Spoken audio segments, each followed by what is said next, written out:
নাহমাদুহু ওয়া নুসাল্লি আলা রাসূলিহিল কারীম আম্মা বা'দ বিসমিল্লাহির রহমানির রহিম। আমরা গত ক্লাসে পড়েছিলাম যে মুতাল ক্রিয়া বলা হয়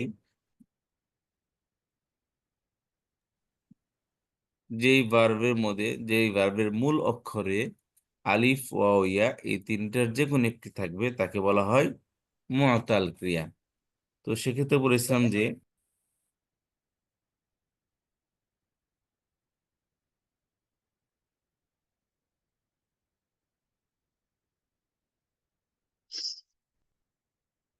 আমরা পড়েছিলাম যে মুতাল ক্রিয়ার মধ্যে আরেক কথা বলেছিলাম যে আলিফ ওয়াও ইয়ার মধ্যে আলিফ কখনো রুট লেটারের মধ্যে আসে না। আসে না। ওটা সবসময় সবসময় সাপোর্টিং হিসাবে আসে, অর্থাৎ ওয়াও বা ইয়া এর সাপোর্টিং হিসাবে এই আলিফটা আসে। ব্যবহার করা জি। হয়। জি, তো এক্ষেত্রে আমরা বলেছিলাম যে সাধারণত যে দুর্বল ক্রিয়া আলিফ ওয়াও ইয়া, এই দুর্বল ক্রিয়ার মধ্যে থেকে দুইটার এই ওয়াও অথবা ইয়া এটা ফা কালেমায় আসতে পারে, আইন কালেমায় আসতে পারে, লাম কালেমাতেও আসতে পারে, এবং দুইটা লাগাতার আসতে পারে, দুইটা লাগাতারও আচ্ছা, আসতে পারে। ফা দুইটা কালাম, লাগাতারও আসতে পারে। জি, ফা কালামে আসতে পারে যেমন ওয়াদা, ইয়াসারা। ওয়াদা মধ্যে ওয়াও শুরুতে আসছে, ইয়াসারার মধ্যে ইয়া শুরুতে আসছে। আর হুম, তারপরে মাঝখানে আসতে পারে যেমন বায়া আ, কাওয়ালা, এই যে বা ইয়া আ এখানে মাঝখানে আসছে, হুম, ক ওয়ালা এখানে মাঝখানে আসছে। হুম, শেষেও আসতে পারে যেমন দাআওয়া, লাকিয়া, হুম, শেষে আসছে। তাহলে দুর্বল অক্ষর শুরুতেও আসতে পারে, মাঝখানেও আসতে পারে, শেষেও আসতে পারে, এবং দুইটা দুইটা আসতে পারে যেমন ওয়াহিয়ুন, ওয়াও হা ইয়া, এবং লাগাতার দুইটা আসতে পারে যেমন তোয়া, এখানে লাগাতার দুইটা আসছে। তো যদি ফাঁকা নামে হরফুল্লাহ আসে একে বলা হয় মেসাল ক্রিয়া। একে বলা হয় মেসাল। মেসাল ক্রিয়া হ্যাঁ। যদি আর লাগাতার আসে। হ্যাঁ, না, যদি ফাঁকা নামে আসে তখন ও, হবে ও, মেসাল ক্রিয়া। আচ্ছা। আর যদি এটা আইন কালেমা আসে একে বলা হয় আজওয়াফ ক্রিয়া। ওকে, ফা কালিমা আসলে, ফাঁকা কালেমা লাম বসলে, কালিমা। ফাঁকা কালেমা আসলে মেসাল ক্রিয়া, আর আইন কালেমা আসলে একে বলা হয় আজওয়াফ ক্রিয়া। ওকে, আর যদি আহ লাম কালেমা আসে একে বলা হয় নাকিস ক্রিয়া। ওকে, মেসাল, আজওয়াফ আর নাকিস, জি, তিনটা। জি, আচ্ছা, আচ্ছা, আচ্ছা। মেসাল, আজওয়াফ, নাকিস। ওকে। আর যদি লাগাতার আসে একে মেসাল, বলা হয় লাফিফ ক্রিয়া। লাফিফ জি, যদি লাগাতার আসে। যদি লাগাতার হুম, আসে একে বলা হয় লাফিফ ক্রিয়া। লাগাতারটা তাহলে ফা এবং আইন কালেমায় অথবা আইন অথবা লাম কালেমা এরকম কিছু। জি, অর্থাৎ লাফিফ আর জিফের মধ্যে দুটি হরফের লত হয় একে বলা হয় লাফিফ ক্রিয়া, যে ভার্বের মধ্যে দুটি হরফের লত হয়। দুইটি। যেমন ওয়াইলুন, এটা ওয়াও একটা ইয়া একটা। ও, না, একটু ওয়াহিয়ুন, উপরে ওয়াও উপরে একটা, উঠান একটু। হ্যাঁ, এখন আসছে। ওকে। ওয়াও একটা, ইয়া একটা। একটা হচ্ছে লাগাতার দুইটা আসবে একে আচ্ছা। বলা হয়, একে বলা হয় কি লাফিফ ক্রিয়া। তবে এর মধ্যে একটু পার্থক্য করে বলা হয় যে লাগাতার দুইটা যদি আসে, পরস্পর যদি আসে, তাহলে হ্যাঁ। একে বলা হয় লাফিফে মাকরুন। আর যদি মাঝখানে অন্য অক্ষর আসে একে বলা হয় মাফরুক। একটা হচ্ছে মাকরুন আর একটা হচ্ছে মাফরুক। মাফরুক ওকে। মানে ফরক থেকে পার্থক্য হবে, মাঝখানে অন্য কোনো অক্ষর আসবে। আর একটা হলো ও, মাকরুন, অর্থাৎ লাগাতার যেমন আসবে। ওয়াহিয়া, এটা এটা একটা মাঝখানে একটা হা এই যে চলে আসছে। ওয়াইলুন, এটা লাগাতার আসছে। তোয়া এখানে লাগাতার আসছে। ওয়াহিউন, এটা আচ্ছা, মাঝখানে আবার অন্য অক্ষর আসছে। আচ্ছা। জি, জি। তাহলে মাসাল বলা হয় ফা কালেমা হরফিল্লাত আসলে, হ্যাঁ, আজব বলা হয় আইন কালেমা আইন হরফিল্লাত কালিমা। হলে, জি। নাকলিস বলা হয় লাম কালেমা লাম হরফিল্লাত আসলে, জি। আর লাফিফ বলা হয় দুইটা হরফিল্লাত আসলে। আবার লাফিফের মধ্যে ২ টা আছে।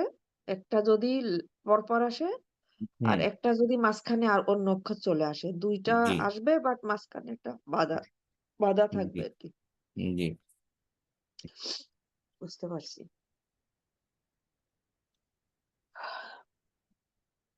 এবার আসি তাহলে, এখন যদি ফাঁকা লেমা হরফে ইল্লাত হয় হুম, সেক্ষেত্রে কি নিয়ম?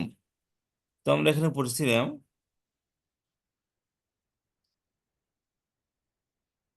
এখানে আসি, যদি ফাঁকা লেমা হরফে ইল্লাত হয়, যেমন এই যে ওয়ালাদা, জি। ওয়াদা, তাহলে হ্যাঁ, ফাঁকা লেমা যদি হরফে ইল্লাত হয় তাহলে ফেলে মাদিতে কোনো প্রবলেম নেই।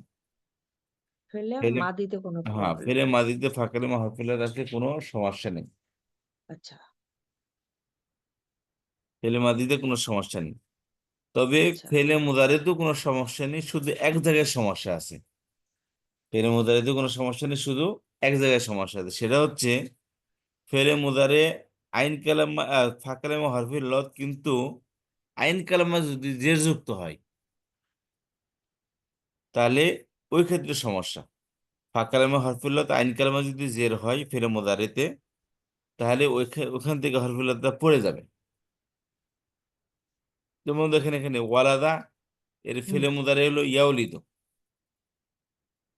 ওকে। তাহলে ইয়াউলিদের মধ্যে ফাঁকা লেমা কোনটা? এটা তো ইয়াটা তো আলামত মুদারে। হ্যাঁ, লাম, লাম, লাম।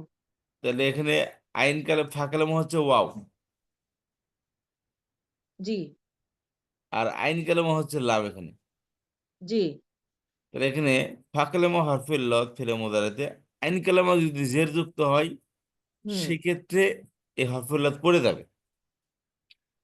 তাহলে এখানে আইন কালেমা হরফে জের হয়েছে, ফাঁকা কালেমা হরফে ইল্লাত হয়েছে, তাহলে এই হরফে ইল্লাতটা পড়ে যাবে। যেমন হুম, ইয়াউলিদু থেকে কি হবে? ইয়ালিদু। ওকে। ইয়াউলিদু থেকে হবে ইয়ালিদু। ওয়ালাদা, ইয়ালিদু, ইয়ালিদু। ইয়ালিদু, ইয়ালিদু। যেমন, যেমন ওয়াদা থেকে ইয়াউঈদু ছিল, এখান থেকে আচ্ছা। হবে ইয়াঈদু। ইয়াঈদু, ওকে। এখানে হবে ইয়াঈদু। আচ্ছা, তাহলে কি বললাম, এখানে যদি ফাঁকালামো হরফিল ফেলে ফেলে মাদিতে আচ্ছা, ফাঁকালামো হরফিল তাহলে কোনো, তাহলে কোনো প্রবলেম নেই। তবে ফেলে মুদারিতে গিয়ে, ফেলে মুদারিতেও কোনো প্রবলেম নেই। তবে ফেলে মুদারির আইন কালামায় যদি জের হয় আর জের যুক্ত ফাঁকালামায় যদি থাকে। হরফিলত হয় সেক্ষেত্রে হরফিলতটা পড়ে যাবে।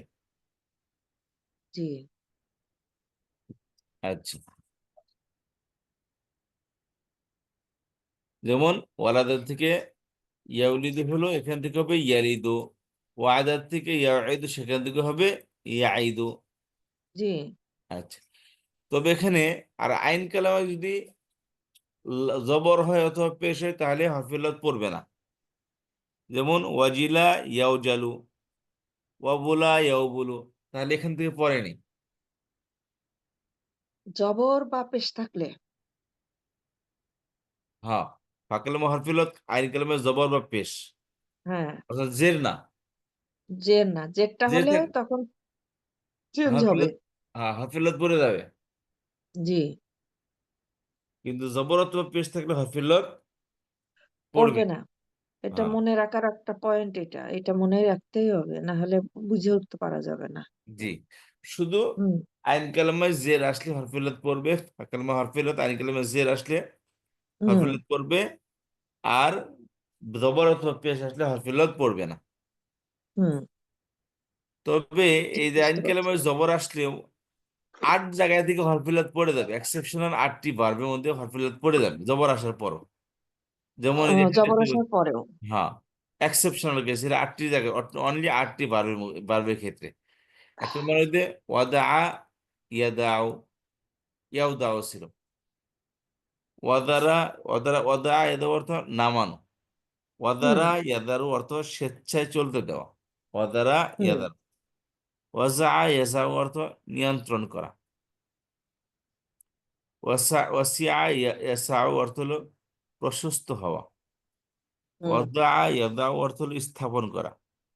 ওয়াতিয়া হুম, ইয়াতাউ অর্থ পদদলিত করা। হুম, ওয়াকা ইয়াকাউ পতিত হওয়া। ও হুম, হবা ইয়াহাবু প্রদান করা। এর এই হুম, 8টি ভার্বের ক্ষেত্রে আমরা দেখতে পাচ্ছি যে এই 8টি ভার্বের মধ্যে ফা কালেমায় হাফিলত, আইন কালেমায় জবর আসছে, জবর আসছে। জবর আসলে সাধারণত হাফিলত পড়ার কথা না, তবে এখান থেকে হাফিলত পড়ে গেছে। আচ্ছা, এখান থেকে কি হাফিলত পড়ে গেছে।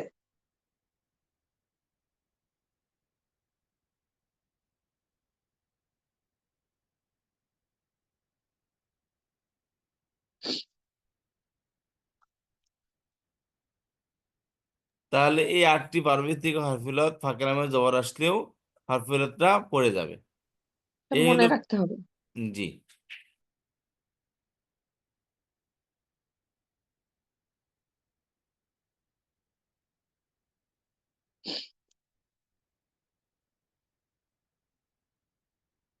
তাহলে আমরা এটা মেসাল ক্রিয়া পড়লাম। মেসাল ক্রিয়ার মধ্যে এতটুকুই। তাহলে হরফের মদালের মধ্যে মেসালটার মধ্যে দুইটা সূত্র আছে। দুইটা সূত্রের মধ্যে প্রথম সূত্র হলো ফেলে মাদিতে হারফিলত আসলে কোনো সমস্যা নেই। আর তবে ফেলে মুদারিতে ফাঁকালে হারফিলত আইন কালেমাই জের আসলে হারফিলত পড়ে যাবে, তবে জেরের জায়গায় জবর অথবা পেশ আসলে হারফিলত পড়বে না। আচ্ছা, তবে 5টি পারবে 8টি পারবে ক্ষেত্রে আইন কালামে জবর আসলে হরফিলত পড়ে যাবে। সে এক্সেপশনাল ভার্বগুলো হচ্ছে ওয়াদা আয়াদাও, ওয়াদারা আয়াদারও, ওয়াজা আয়াজাও, ওয়াসি আয়াসাও, ওয়াদা আয়াদাও, ওয়াতি আয়াতাও, ওয়াকা আয়াকাও, ওয়াহাবা ইয়াহাবু। আচ্ছা, ঠিক আছে, আমরা তাহলে সামনে যাব।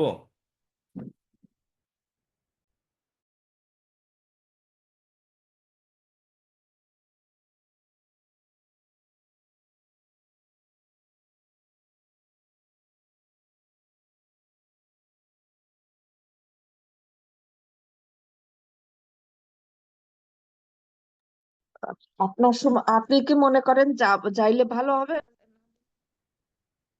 ব্যাপা